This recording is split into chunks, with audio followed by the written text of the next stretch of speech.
coffee on a sunny day. Could be your garden, could be camping, could be anywhere. It's great. Sorry, that was rude of me. Would you like a coffee or a tea? I bought the kettle, so it's fine. Let me make you a brew.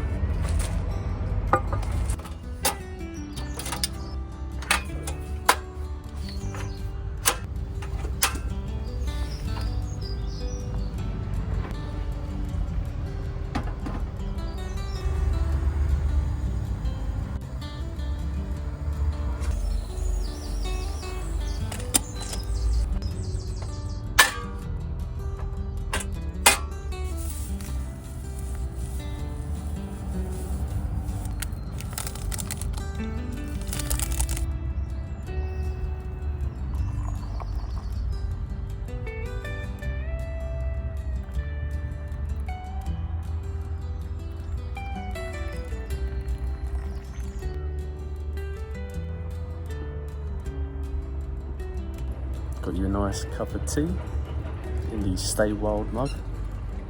You can purchase them on Outsydas.com. You've made your coffee, you've cooked your breakfast, and the gas has run out. What do? So let's talk about the right way to dispose of empty camping gas canisters and why it matters more than you probably think. These canisters aren't just metal. Even when they feel empty, there's often still a bit of gas or pressure inside. Tossing them straight into the bin can be dangerous. Landfill fires, pressure bursts, even harming animals if it ends up in the wrong place. But more than that, this is about respect for nature, for each other, and for the places we love to go. A little care here goes a long way out there. This little thing is made specifically for the job. It's a canister punch tool.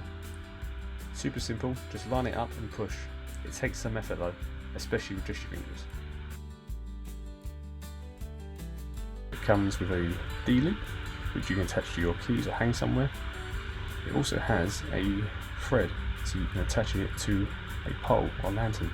We'll come to that in a sec. Tool number 2 is an extended handle or a lantern pole. Now this normally screws onto a base canister, like the circle ones you get. It extends up and you can attach a lantern to the top, so you can turn your gas cartridge into a lantern with a nice little warm glowing light. The other part of this as well, which is handy, is when using tool number 1, which can sometimes be hard to get the grip and force, just your finger and thumb, you can screw on to number 2.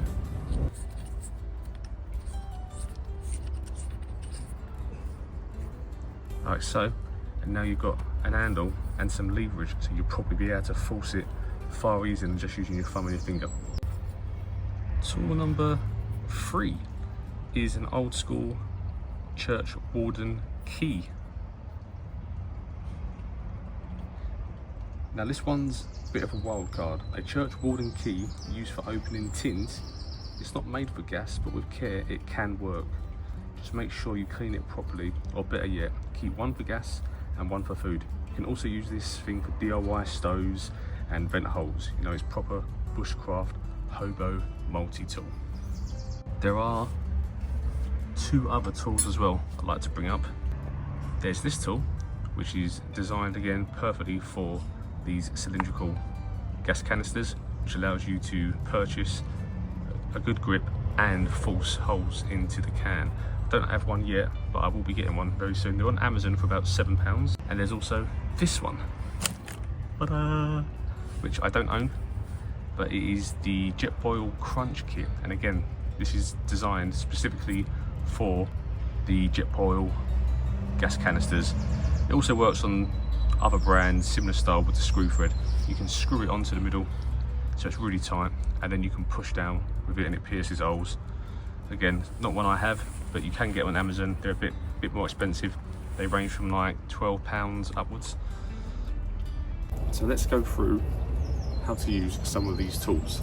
Again, check the description below. I'll have Amazon links to each product. There is commissions involved if you purchase them, but again, it's not a lot, but it does help. I've not actually tested these tools yet, so this is going to be a natural first reaction. I'm going to use tool number 1. So I'm shaking the can. It sounds empty. There will still be pressure in there. To give a bit of pressure, get it lined up properly. I'll try one next to it. Again, line it up. So you kind of get it locked like that.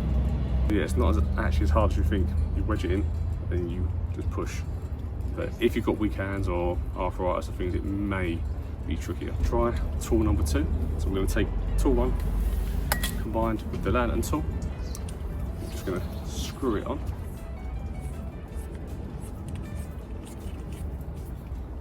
There we go. Doesn't have to be too tight. You won't get it off. Now you've got a full handle version. You place it on the can, like so. Much easier. I mean, the first way was easy anyway, but that's much easier. Yeah, you're not putting any force into that at all. Just do it. Just do it on this line here. Ready? Watch. No force. Yeah, that's very good. The third tool. This isn't specifically designed to do this. It's more for punching holes in tin cans.